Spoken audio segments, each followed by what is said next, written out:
Okay, I think we're going to start for the last session.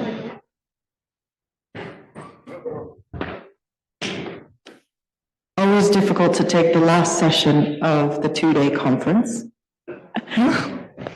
So, as what John said in the last presentation, which I don't know if you attended that last one, but Lieven was going to be the, if you like, the support presenter with Umit, but you heard also that his wife fell ill, so he didn't end up coming to the conference. So I'm mainly coming up here to moderate a bit with Umit. So I'll just kick off by quick introduction. So Umit Celebi, he and I actually knew each other over 20 years now, worked together at DHL. And today he has his own company, which is a combination of several activities, brokerage. He also is a professor and teaches at the university in Istanbul on customs and trade.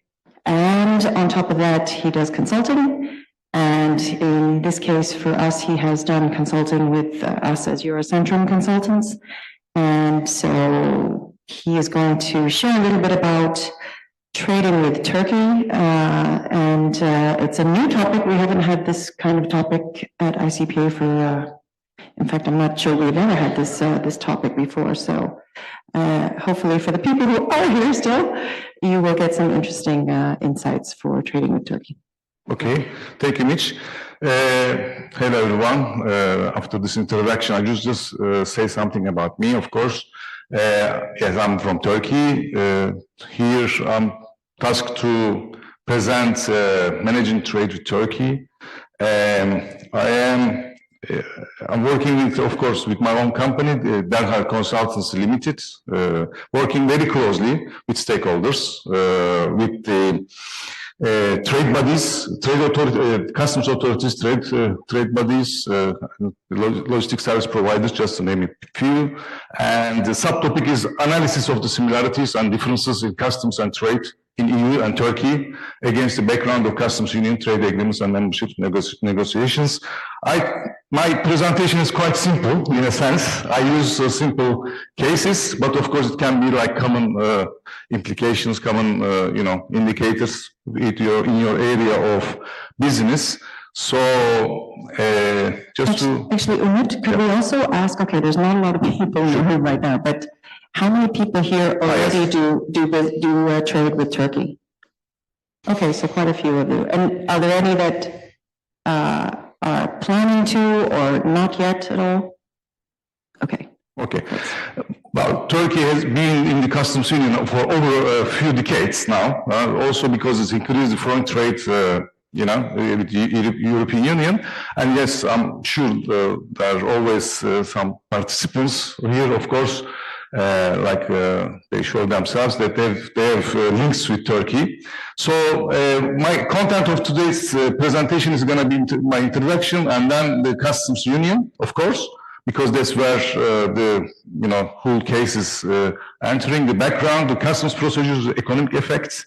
I mean, I myself was reading the customs code of Turkey in 1998. It was a full, identical copy of European Customs Code when we entered in the Customs Union. And with all the rest of the regimes with economic effects, that was like provisions that Turkey adopted and had to fulfill the criteria and implement it. And then we go into the EU trade, EU TR trade, how then magnitude of the trade between the two entities and the TR accession. Turkey is in a different, let's say, level. The customs union was itself is a bit different than the customs union that is actually the basis of the European Economic Community. But Turkey has always aspired to be part of the European Union as well. So we will be talking about a little bit of politics in that sense, but this presentation will be always based on the economic aspects. And then, of course, the modernizing EU TR customs union. That's if you are not if you are not a full member, at least something to improve the customs union. And then there's some case study. I mean, we identified a case study that could be, let's say, showed some common issues for you. And then conclusion points to consider. Just to go to the introduction, in a sense, you might ask how the customs situation is in Turkey. Turkey has gone through a very difficult customs environment. I was myself involved years before the customs union, and it was you have to look at the economic policy of Turkey was import substitution. So it was a really closed economy with a lot of licenses and so on and so forth. So that was creating a lot of manual processing and long lead times and so on. Turkey is a country, it's like, it's not evolved. It's like when the new things comes and it's able to, let's say, adopt, and there's a fast track, it moves into a different situation. So in that sense, there was an export-led economic liberalization in 1980s. Our economic policy has changed, and that had an effect on of course, the way things are, things are done, and that coincided with the customs union in 1996, and the decision between European Union, by that time is the European Community, and Turkey, that harmonized legislation, and that with that harmonization of legislation that Turkey had to adopt, and it had these new regimes, new procedures, customs procedures that had to include in its customs code. And one of them, like customs bonus warehouse, I myself read, and no one that time knew the customs code because it was like a sort of a translation of European customs code, and it was given possibility to the private enterprises to operate the bonded warehousing. This bonded warehouse operation by the private enterprise also helped from an infrastructural point of view, the manual processing, the long lead times is reduced and so on. But the most important one is like, okay, there was other regimes has been introduced, but the inward processing and outward processing. I'm sure you are very much involved in this, but Turkey was like, for Turkey it was a novel number of regimes that entered into this customs environment. So liberalization-wise, customs regimes was also, liberalizing, and this says the legislation was much more in line with the economic liberalization. So this was not enough, of course, legislation. As we said during the sessions, that implementation is very important. Implementation is important with the horizontal structure, which means the electronic customs, like customs declaration system through EDI, reorganization. So at that time, the World Bank Fund has been used to completely electronize, let's say, the customs declaration. At the moment, majority of the declaration is given from office environment.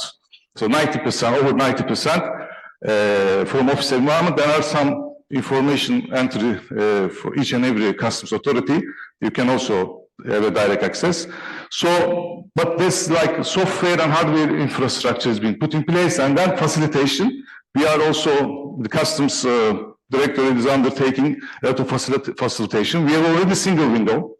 All the local authority approvals are incorporated in the customs. So before any clearance declaration, you really go through this single window and you get the reference number, and for each and every ministerial permission is actually done electronically. So this also is like an ongoing process. And AEO, European Authorized Economic Operator, is like we are taking the same program as Europe, and this customs authority is actually supporting this to increase the number of operators are actually under this. It gives a facility. It gives a big facility to especially the manufacturers who's doing the trade, because I mean, they don't need to go inspection. Basically, they just do the declaration. That's it. They pay electronically, so their VAT payments is done, is gone. So Also the security-wise, I mean, we are part of the European Union, I mean, customs union. We are because we are in the customs, common customs area, so we have to, I mean, common transit system as well. So we are adopting and introducing ICS, import control system, export control system, more for this, of course, transportation point of view, entry summary declaration, exit summary declaration. So what I'm saying here is that Turkey has gone quite a long way in quite a, let's say, short period of time, improve its infrastructure together with this supporting structure. So then increasing number of declarations, and this has an effect on its development. So actually the customs union of Turkey is actually based on the association agreement. It's a long history of partnership with the European Union, and it's based on Ankara agreement, and then the additional protocol 1970 is based on the free circulation. When you say free circulation into Europe, it's the same, similar, there are some similarities, of course there are some differences, but the whole idea is the goods into free circulation, so free movement of goods between the two parties, so there are sort of, I mean, it touches upon the rules of origin we've been discussing. It's a very, very complicated area. So wholly owned goods, wholly produced or put into free circulation. So either in the Turkish territory, goods are becoming part of the customs union with the free circulation concept, or the third country materials. This is I'm going to be talking about a bit more, how the third country materials actually coming into this, game. And that's also like common external tariff is applied, and that all the formalities have been fulfilled, and the third country materials can be also freely circulated in Turkey. That means with valid documents, it can be exported to European Union or other part of the world.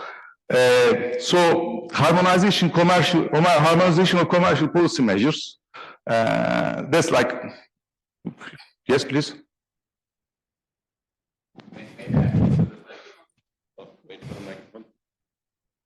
Maybe I misunderstand the first point. That's free movement. It's like from Poland to Germany, or a different kind of free movement? Exactly. I mean, that's a good question.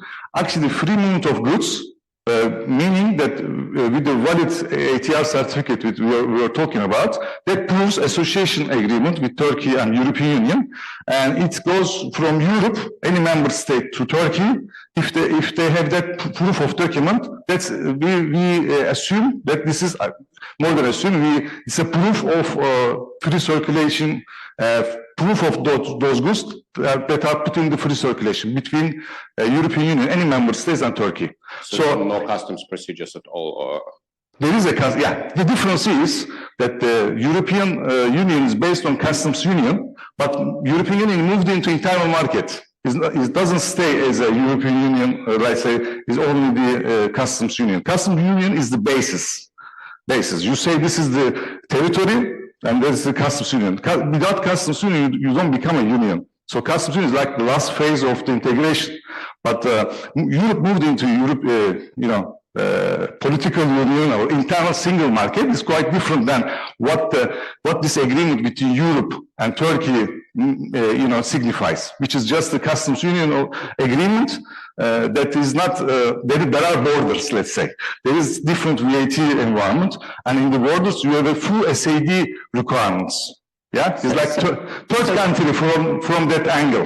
But it's a free circulation in the sense that you actually issue ATR, and you don't actually face any more duty, not just duty, also quantity restrictions, because there was a time when there was quotas. You can always reintroduce. Now we are talking about rules of origin. We are talking about tariff barriers, and we also talk about if, for example, you cannot export, over a threshold of number of goods into a certain country. But between Europe and Turkey, that's abolished. So Umut, you also have some slides that will cover some of the differences and all of that. So I think, I just continue.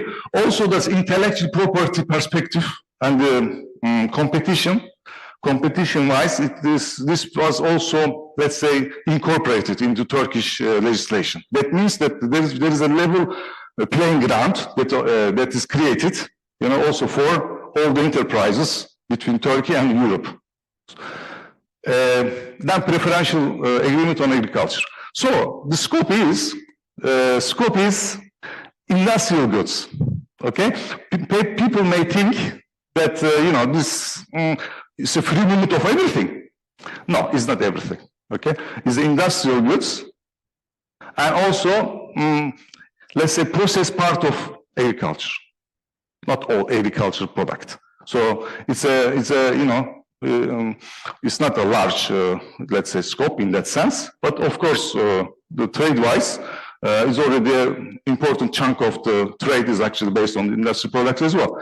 So it doesn't cover the ECCS, European coal and steel products, and also the agriculture, unprocessed. But tariff is zero and quotas is removed between the two entities. So there is a principle of territoriality for industrial products and rules of origin, as I said, and rules of agriculture products based on a free trade agreement. Free trade agreement, as we discussed, there's ATR document for free circulation. Euro 1 is for preferential certificate of origin. So for those agreements, European coal and steel products and agriculture products, unprocessed, they are falling under this FTA, and Euro 1 is the document that proves that these are the preferential, they have the preferential origins. So, ATR is an important document that shows that this is the goods are in free circulation. Okay, so that if the third country imports into Turkey as well, that duty has been paid, and all the commercial policy measures has been maybe just quickly on that point, yeah. though, Sure. Particularly if you're talking Turkey 101 side of it, we have also had clients that have asked us, how do I get the ATR form, right? So, so I think maybe just a quick point on that is that you would get that through the Chamber of Commerce. Sure. And then maybe for the smaller players, the broker, the agent can manage that, but it's always the EOR that signs the ATR. Yeah, I mean, Chamber of Commerce is where you get it. If it is third country material, if there is, you have to show that duty is paid. Duty is paid, therefore, it can actually move to Europe without any duty, because the free circulation means there is no duty. You know what I mean? Between these two entities. So for small and medium-sized enterprises, the brokers, we have, the issue is they are export of records, so they sign the ATR. Sorry, yes, when we do the 101, just to be clear, did you mention the EUR1 in the relation to Turkey? From EU to Turkey, EUR1? No, I mean the product-wise. I'm talking about if there is the unprocessed agriculture products. Yeah. Is actually moving with the Euro. Yeah, okay. ATR is for industrial goods that are absolutely. So we have the ATR for the commercial goods in the customs union, and we do have two separate free trade agreements, one for agricultural, one for coal and steel, and for this the EUR1 is EUR1 is relevant there. And I only mention this because this is in practice, as we know, really mixed up. Because when you want to prove the origin of a commodity transferred with an ATR, you use a specific supplier's declaration. Yes. With the ATR in Germany, clearly customs. You can buy the form with your Chamber of Commerce, but you have to go to customs, like with an EUR1. Yes. And we don't have, unfortunately, a simplified procedure. So there is no declaration possible. So it must be the form. And the only thing so it's a kind of a simplification. So you can go to customs and let it stamp or endorsement, or have an imprint, so that if you do this on a regular basis, but you cannot substitute it like with the preferential ones through a declaration. You always have to use it from them. Exactly. Also, customs authorities sometimes from Europe, they do post control. They send back to the ATR. Have you endorsed this one? Because, you know, there are some infringement of rules and so on. So, yeah, good point. Go I'm on. sorry, I just wanted to ask you something. Sure. You say that an ATR is needed to ensure free circulation of the goods within the customs union. Is that only needed when the goods cross the border? Or, for example, they get delivered to Germany, but then the goods move from Germany to Belgium. Do they still need, does the ATR need to travel with them, or is it simply for the purposes of crossing the border? Yeah, across the border, in destination customs, it gives the declarant to facility, let's say, the importer record not to pay. Yeah, exactly. So we can export from our borders. So it's not a proof, it's not like a proof of union status or something like this, or Turkish status. It is rather to show at the border that the goods are, or well, it must not be the border, sorry, it can also be, if it's in a transit, the customs office of destination, but where you bring the goods into free circulation, you have to prove that the duties have been paid, or the goods the goods are in free circulation of the other side. So it's a document for the border, certificate of origin. No, it is not a certificate of origin. No. It is a proof that the goods have been in free circulation in one side of the union, and in the moment where they get in free circulation on the other side, you can prove that they already have been in free circulation on the other side, and therefore no duties are necessary. It has nothing to do with origin, and therefore, if you want to confer origin, you always need to have a separate supplier's declaration, but not our normal supplier's declaration, but the specifically ones defined in the customs union agreement. Exactly. Yeah, it's like a movement certificate. Yeah, it's facilitate the trade as well, because we have some in the importation to Turkey. The ATR document is sort of, you know, gives you a free hand to you know, circumvent certain restrictions as well. So, yeah, here I would like to underline this suspensive regime that is like the Turkey adopted provisions with this decision 195. So we sit down, we say, okay, we shake hands, this is how we're gonna do, and you have to adopt the provisions to put in your legislation. That's what we did. Okay. Then again, the Article 3 is outlining the customs territory of Turkey and customs territory of EU became one customs territory, in a sense, because with that basis, we have also common transit, common customs area, free circulation. So we know in which territory we are actually freely circulating these goods. And then, yeah, we talked about that, just that it's also, you know, part of the decision. So I just move into this. Customs union has been very important between the Turkey and the EU trade relations. Turkey has increased its potential and had an access to European production network. It increases export variability, I mean export products, and that has had an effect on the, you know, number of, let's say, the value of the export, the value of export is going to Europe. We would like to, I mean, in this presentation, I will be focusing on two specific regime. Actually, it's open to traders. Actually, Turkey is I mean, you know, from importation perspective is, of course, sometimes you say, hey, it's not like European country, it's a bit difficult area. When you export, the goods are, they're stuck in the customs, and they face quite high taxes as well. So there are two options for traders, either inward processing regime. There are a lot of traders or manufacturers using this regime because it's like import to export. So actually, the whole idea is to export.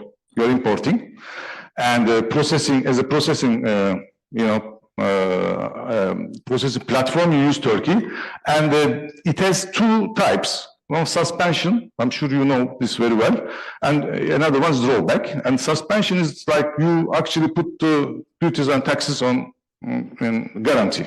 You guarantee customs that you will re-export these goods. And then, of course, drawback. In Turkey, 90% of these transactions based on suspension. Actually, drawback is you pay and then you actually deduct whatever you exported. But suspension is much more used because financial guarantee is given to customs, and this has actually the inward processing regime accounts a big part of Turkish exports as well. So that's why it's very important. But some traders, of course, opt for still permanent imports. They pay the taxes and they do processing, and they may export the goods or they use it in the Turkish market.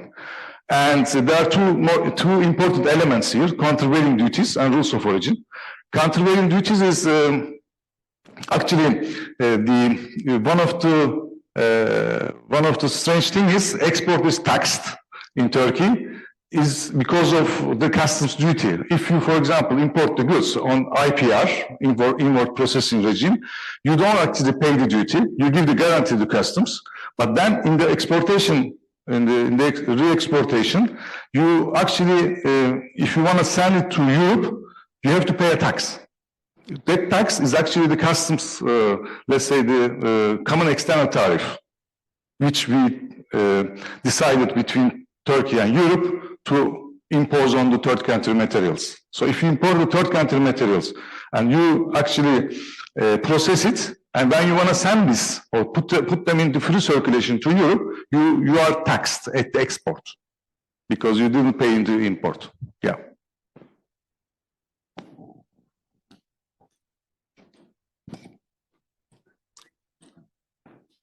There's a few people online. We got to help them out. Yep. Is there a certain amount of processing that has to take place in Turkey to qualify for inward processing for IPR? That is been discussed here as accumulation. The point is that there is the insufficient transformation or sufficient transformation, depending on how, like there are the rules, either the value added or the harmonized tariff codes changes, so the substantial transformation. But some traders are only doing some, handling activities, for example. There's insufficient transformation. Right. Yeah, Okay. it depends on the processing. I will also, I have in the slide, so you will see. So countervailing duties is that. So when they say to us that the export is taxed, is because you haven't actually collected in the import. And if you want to export that third country material via Turkey, you have to pay the tax at the border, Turkey. If you don't want to pay, you don't have an ATR, you send it to Europe, and it has to be taxed there. Yeah, I mean, Turkish exports is like 242 billion from 1980s. It moved into quite a, is increased. And actually, government has a big aspiration to have $500 billion. But we are quite far from there. But still, 41% is actually to Europe. So Europe is an important market for Turkish exports. And I guess if you had the UK numbers in there, it would be significant. Exactly. UK is actually excluded from there. Also, UK trade now is Euro 1, not ATR. So the thing is Turkey is always is a strong partner of Europe, and the import-wise as well is 370 billion euro. Of course, it's a bit lower than exports. We have a lot of Chinese importation also. It's a fact of life. But still is a importation-wise, there's a big number there. Actually, it's also, there are a lot of foreign direct investment from Europe into Turkey, and there's this subsidiaries and mother companies are actually doing some trade as well. So it's in there as well. So, hey, what are the similarities? There are a lot of similarities in that sense. So there is a standardization, there is level playing ground between Turkey and Europe. Any new programs coming up is actually adopted by Turkey. There are many, like common customs area, common customs tariff, trade policy, harmonized codes, NCTS implementation, transit system, TIR card has been abolished, and preferential trade, because we have to adopt the same preferential trade to third countries, Europe is doing, or European Union, and product technical harmonization. That's an interesting area for certain producers. Is we have a trade risk management system. Before you give the declaration to customs, if it is falling down to this product safety regulation of European Union, we actually it has to fulfill the let's say the inspection. It is first the declaration conformity is given, manufacturer, because I mean Turkey is also increases technical capacity, let's say also to product safety, because thanks to European Union rules, all the directives are actually put into practice in Turkey as well. I'm sure, I know from some perspective, they are even more restrictive, that you need to really have the declaration of conformity, and in that declaration conformity, like electrical products, for example, you have to have the updated, directives in that form. If not, you are not going to be able to import into Turkey. You say, but I use this in Spain, France. They say no. They go directly to the site of Commission, and it's there the harmonization, the directives, and it needs to, contain the most updated standard. They are taken much more seriously in that sense. It could be a bit different. Under the similarities, so similar customs code, common policies, the facilitation single law, I just talked about it, the Kyoto Convention, we have a simplification, we've done a lot of work. I myself also involved in those kind of developments, but differences, there are a lot of similarities, but there are differences. As you said, is not the same between Finland and Belgium. Yeah, there's no border. Turkey has a border. What kind of customs union is this? You may ask. It's a customs union because there is no duty, and there's no trade policy measures, and there is no restrictions, quantity restrictions. These are also important because it may be that they can stop. That you cannot even export to Turkey, or Turkey cannot export. But at least quite a liberal environment in that sense. But what happens is that against the customs union spirit, perhaps, there is additional duties and taxes like in US we are seeing now. Whole idea was, with the customs union, that you reduce the duties. All the WTO or whatever the initiatives was always like that. But the point is that customs union, we will be talking about, sometimes, of course, used for third countries, coming to Turkey as well, like the distribution center, it comes, put on the truck, give them the ATR, go to Turkey without any, duties. So these things has created some issues, of course. So we have additional duties and financial obligation tax. Please, microphone.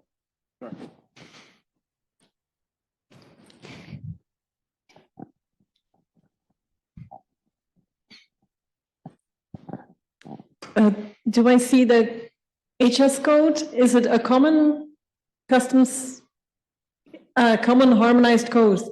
Is that 100%? Yeah, well, we have 12 digits. First 8 digits with the European Union, yes.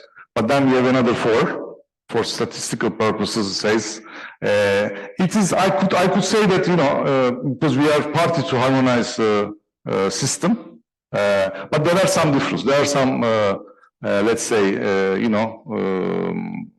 how do you say, discrepancies in that sense. Even because up to the reason why I'm asking the question is because there is a disconnect. For instance, in the chapter 39, where Turkey seems to have a different interpretation. So the harmonization is at CN level. So the 8-digit nomenclature. It's a combined nomenclature. Yeah. The first 8 digits are identical. Turkey has 12-digit customs tariff, and the 10-digit level tariff is not identical because it codifies our measures. So Turkey uses CN. This means on the 8-digit level, there also should be the same interpretation. Should be because they use CN as a nomenclature. beyond, when it's about Turkish national classifications, 10th and 12th digit, they of course have the freedom. But this is something which in the customs union, even because look, our common customs tariff is on 8 digit, and therefore it should be harmonized here. I don't have the exact explanation, but I can send it to you, or we can discuss this after. Yeah, we can discuss later. Within the chapter 39, up to 6-digit level, we have to, for Turkey, they seem to have a different interpretation on the monomer content, where we have to classify it up to 6 digits in Turkey differently than how we do it in Europe. Yeah. Which I find strange. Not the first time I heard this. We have some clients, it's happening, but needs to be like, follow up with the General Director of Customs, because sometimes local customs are not really doing the similar thing, depending on the customs authority you are going through. So yeah, you are right. I mean, I cannot say exactly. Can I just say that it is CN level, and it is a common tariff at CN level.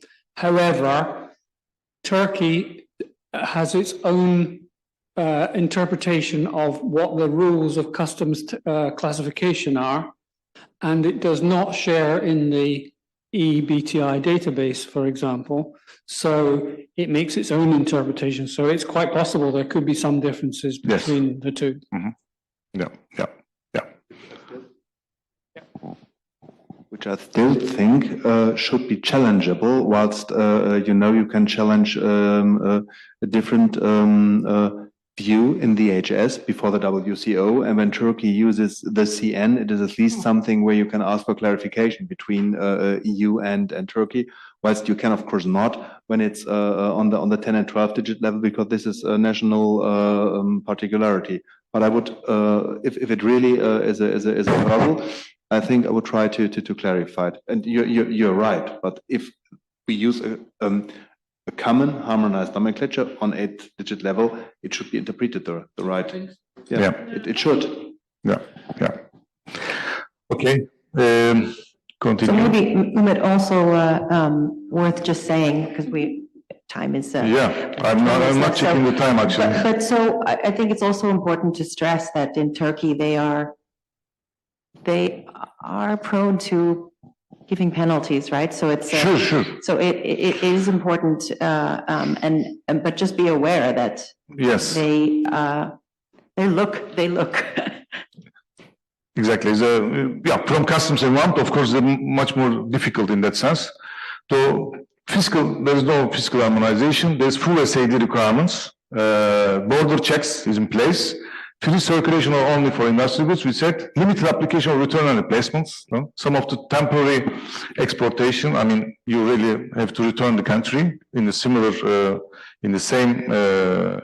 state. And the restrictions on goods importation, used goods importation. That's another one. If it's a refurbished item, you need a really permission. Before it was even prohibited. And the heavy penalties, anti-smuggling law, it's a serious customs offense. This type of HS codes may put you in a difficult situation. In fact, they put you, in the court, and the court, there are areas where, quite a difficult amount, I would say. And then for free of charge treatment, for example, we have customers, they are not really transacting, let's say, there's no money transactions on this trade, but still there is tax. I mean, you have to pay the tax. So sometimes they think that there is no money involved. Why should I pay tax? But no, tax is payable. So after this economic part, let's say Turkey is actually a strategic partner of EU on many areas like migration, security, counterterrorism, and Turkey wanted to always be part of the European Union.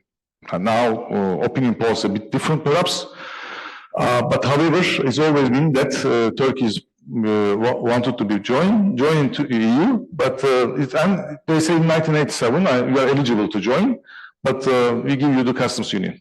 You are not yet ready, let's put it that way. And the customs union set up in 1995. So, but again, in 2004, we had replied. So then we have been given the full member, full candidate, let's say negotiation starts, our candidacy has been accepted.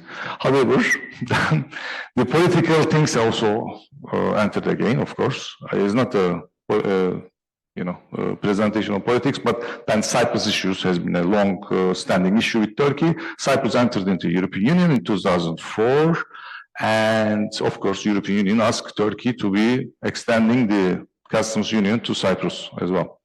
So, but Turkey, politically couldn't accept that, let's say. And then 8 of the chapters has been frozen, and majority of them is like dealing with the customs union, like free movement of goods, transport policy, customs union. So what happens? Then what's going to happen to Turkey? Because there's customs union, but customs union has been a long agreement, had to be amended because of certain things because Turkey was not really in the service is not really liberalized. Turkey has a trade surplus in trade and services, transportation as an important area for Turkey, and there's quotas, road quotas, which is hurting Turkish transportation as well as goods importation, exportation. So they wanted that to be removed. On the other hand, there's no seat in the decision-making mechanism. Customs union, but Europe decides the commercial policy of European Union without too much thinking of Turkey, which is a smaller, lesser importance, and this was creating some disputes. And then, on the other hand, Turkey was introducing some technical barriers to trade, which are against the spirit of customs union. So then, there has been some studies. They said, okay, let's move perhaps a bit, move this relation on a higher level, and what can be done? An ex post analysis, like World Bank was commissioned with the independent consultants, and they said that customs union helped a lot. It's good. If it wasn't, if the FTA with the rules of origin, you create a lot of trade costs, which is not good for your, for the trade. So customs union has been analyzed as a good, let's say, it worked well. So why not opening up other areas like state procurement, like services, like agriculture, unprocessed. So both parties normally, Turkey is very willing, and Europe also wanted to go. Europe also is not really completely against. Let's say there has been some work, and looks as if it can be moved into another kind of relationship, including these areas. So after this sort of background, we selected a case that would be common to all. The simplistic way of looking at it, like any global sourcing OEM manufacturer based in Europe is importing into Turkey, let's say under the inward processing or permanent, and getting the process, the goods are processed and then re-exported to European Union using these customs union facilities. So there are some goods in free circulation of third country inputs to be decided, and determination of rules of origin and documentation, what documentation to actually accompany this flow. Of course, from a shipping point of view, there are flows, and we were saying in the past that we are carrying not only goods, but also the information and the documents. So we have the physical flow from third country, XX we put, one country in the southeast, I would say. TR is the country that where the shipments are processed, the third country goods are imported into Turkey, and then after the process is re-exported to EU. So document to accompany is the invoice of unprocessed goods, and then invoice of processed and free circulation goods together with ATR and the country of origin information in the invoice to be sent to EU. So this physical flow is matched with the document flow, but there is also the, of course, money flow. Money flow is very important from the point of view of the timing, because Turkey is, applying. I mean, they discourage importation on credit. That's why they tax. So there's a how do you say? I mean, they have a tax on, for example, cash against goods, and quite high, 6%. So it's more than duty you would pay. So the entities has to decide if there is advance payment, for example, you circumvent this payment. So the money flow wise, when the money is going to be flowing, which part is going to be paying this importation is also important.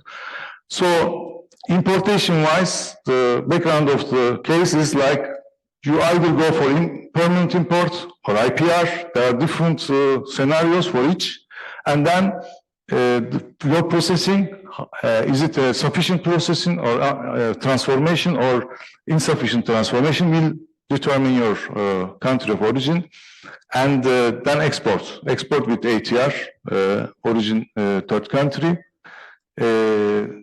Of course, in that sense, when we look at it, for the same traffic, it is advised that you have the same payment terms, because you looks as if sometimes they are used free of charge for the same, or sometimes cash against goods. That creates a discrepancy, and the payers, sometimes the European company pays third country material, sometimes the TR company, which is the processing, the company that is processing the goods of third country, and customs regimes, which customs regimes to opt for. Sometimes for the same traffic, is IPR use, sometimes permanent imports. That also creates some discrepancy. So to optimize use of IPR types, IPR has, inward processing regime in Turkey is applied in this way that if the process is insufficient transformation for third country materials, you have to apply the customs, local customs, each and every time the shipment comes, which creates quite a heavy IPR administration. So you temporarily allow the goods, you process, but each and every time, if your process is not really sufficiently transforming the goods, the customs is saying that you go to the local customs, and each and every time your shipment comes, you have to apply. Application is the process. Then there is the permission. Then there is the time duration in which you have to discharge your declaration. So you have to make that distinction. Then we have, according to scenario, we have, let's say, case study. We have 4 possible scenarios. You either import with ATR, you do permanent import, and you actually, because you pay the third country material duty, you are eligible to have ATR. Second scenario is IPR with ATR. Third is IPR with ATR, but ATR is only raised for processing parts.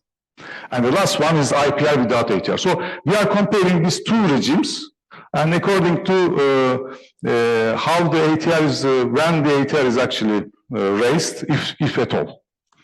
So we use the dummy costs to just compare.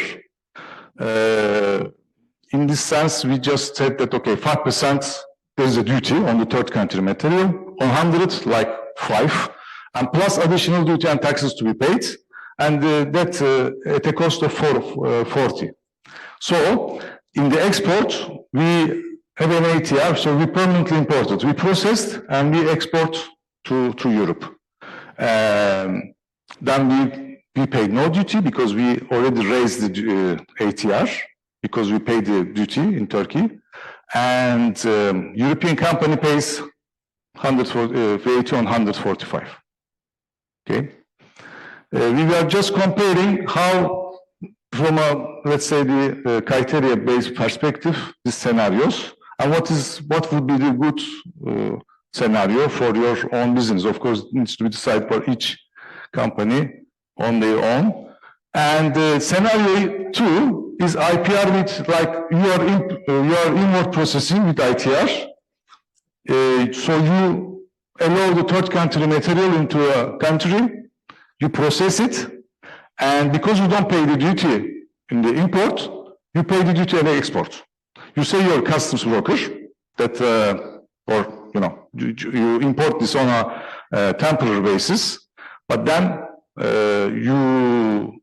you ask for an ATR to be raised at the export, and you have to show the proof of duties paid. So before you export those third country material that's processed together with the free circulated goods to Europe, you need to at the export before it's actually exported, you have to pay this duty to a Turkish customs to get the ATR. This is the second scenario. And the third one is it gives you the facility that the third country material is you don't collect the duty, you process them, you put under IPR administration, you process them, but you only raise your invoice with the partial value of 40, which is your processing value, and the ATR is only raised for processing costs. So third country material is not taxed. ATR, there is ATR, but its ATR is only let's say including the processing costs. In that sense, what happens? In that sense, European importer has to pay the duty because ATR is only for the processing costs. And last one, there is no ATR. You do IPR administration, you get the third country material, but you don't really pay the duty, and you don't even raise ATR. How comes? Maybe that is lost on the way, never raised. It happens that ATR sometimes raised, never filed to the customs. So there is a scenario. We thought that just to keep as part of this model. And then what would be the, let's say, when we compare these scenarios, we say that, permanently importing into Turkey, you are paying a lot of tax. And the traders, they use IPR because there is a big administration. Then they move it into permanent, because we see the declarations, and in permanent, they are facing this time then too much taxes that they didn't actually foresee before, because there is surveillance tax, there is additional tax, there is financial obligation tax. Hey, I'm escaping from administration. IPR administration could be some, heavy, because you need to look at it and you need to discharge it and you need to record it. But yet, the permanent import is also facing a lot of, you are facing a lot of taxes. So cost-wise, it's quite high. So, but process and time-wise, yeah, unless, if you fulfill the criteria, you can import it. It's straight. And you don't need to anymore record it and deal with it with customs, because they're not going to be after you, because you didn't really temporarily import it. Then the second scenario, yeah, there is no surveillance tax, there is no additional duty and so on, but the constraints is like TR company needs to pre-finance, because they need to pay the duty and they need to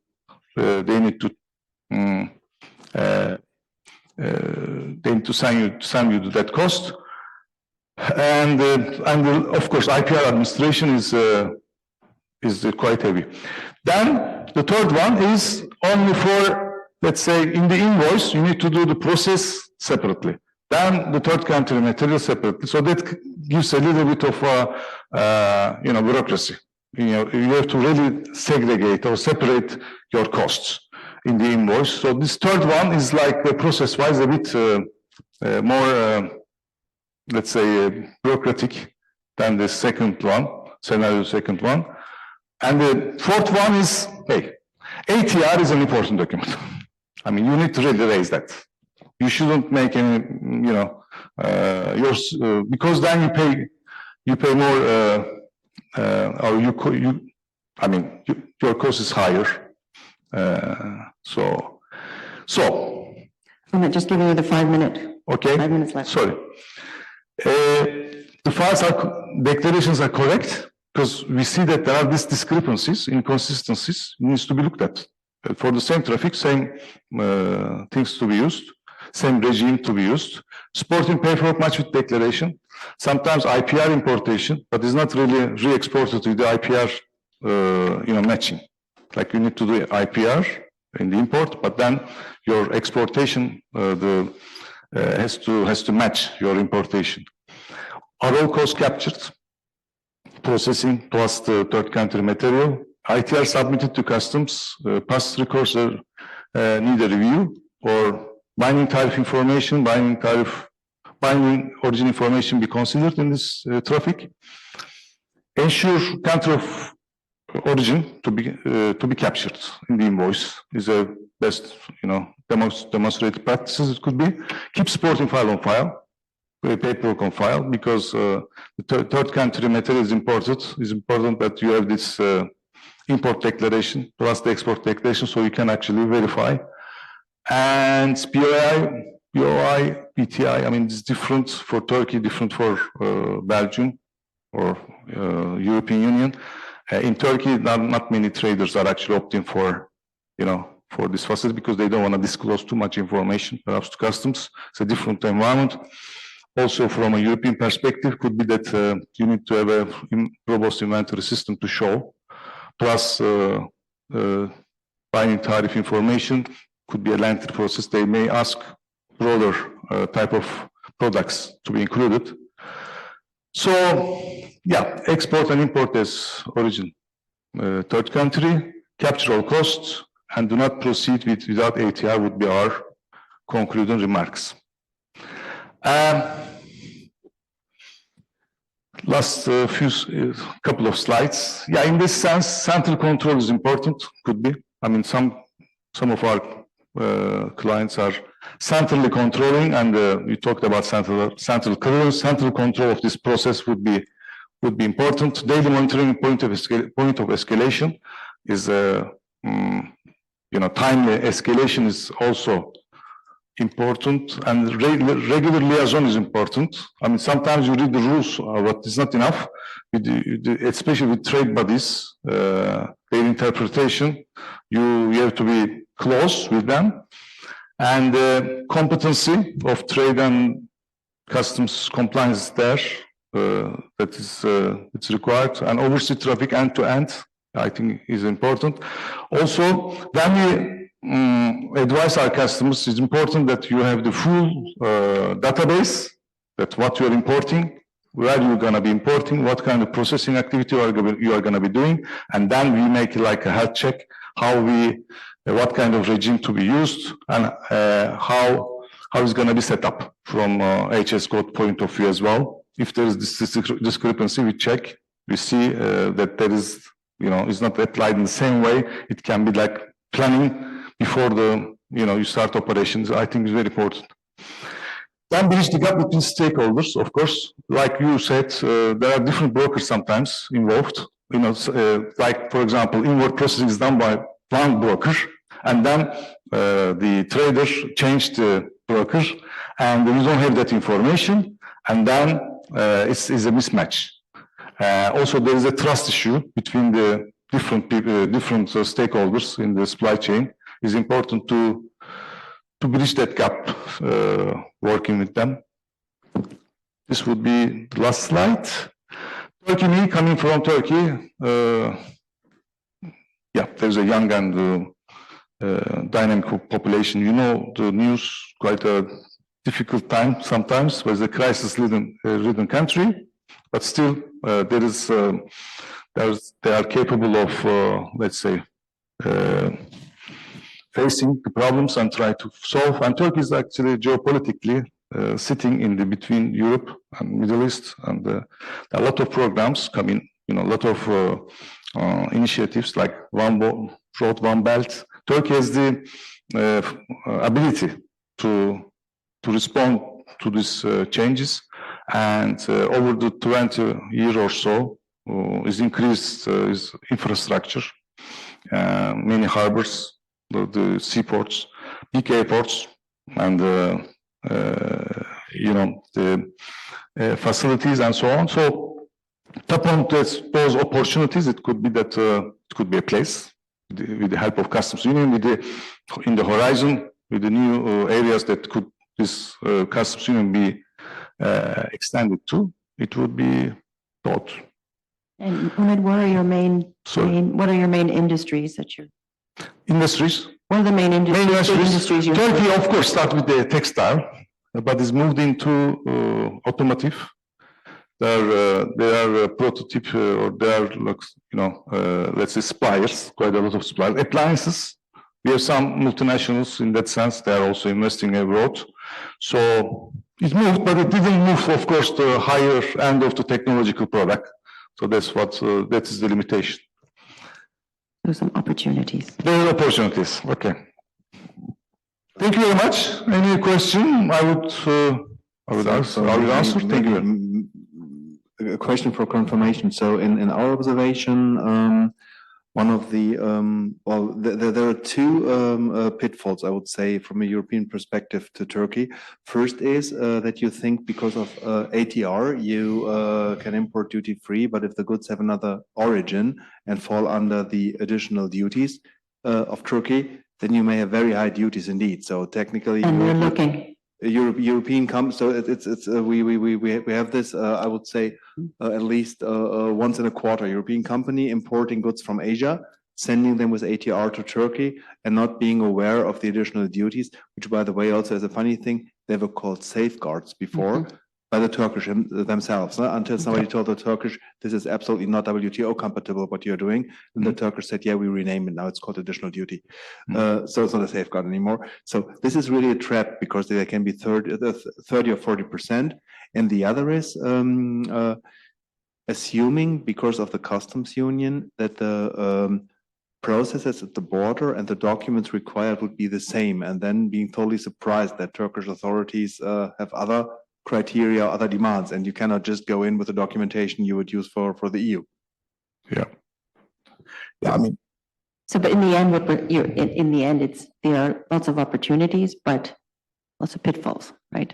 So just supporting that point and referring back to what we were talking about classification earlier, if you are looking for a binding origin or a binding tariff ruling, be aware that there are differences between Turkey and EU, significant differences. They are not the same, and your origin and your classification might well be different. So I would suggest that you need to be clear about what you expect to get out of an application when you make one. So if you make an origin application, have a good idea what you think the answer should be before you start, because otherwise you might get into awful mess when you've got a binding ruling which doesn't fit what you want. Sure, yeah. Yeah. I want to make aware of another pitfall or two pitfalls. One is the customs union doesn't exist for coal and steel products and for agricultural products, and many people miss that point. That's the one pitfall. And the second pitfall is that the customs union, where it does exist, doesn't cover anti-dumping and countervailing duties. And it happens quite often that people then have an ATR when they come into the EU, and then they think, okay, fine, no duties. But in fact, with regard to anti-dumping, if, for example, the goods are from China, so they have paid the normal duty in Turkey, but the anti-dumping duty, of course, is on top of it. So that is also quite a pitfall, because not everybody does know it. That's why I would like to mention it. Sure. I mean, there are that's why this technical, the barriers to trade, there are some things that works against the spirit of customs union. Turkey has its own, let's say, assumptions or defense, and of course, European Union has other, and that's why they are sort of disputing on this. And there is also, of course, current account deficit from economic perspective. Turkey has been undergoing, so it took some measures, of course, not always, as I said, in line with the customs union rules. As a final, speaking of the pitfalls, as a final positive idea, you said about the different free trade agreement networks. This is an opportunity. You can import in one side of the customs union on the free trade agreement that doesn't exist for the other side, and then move the goods with an ATR. So this is indeed how you can save duties by using the difference. For the detriment of Turkey.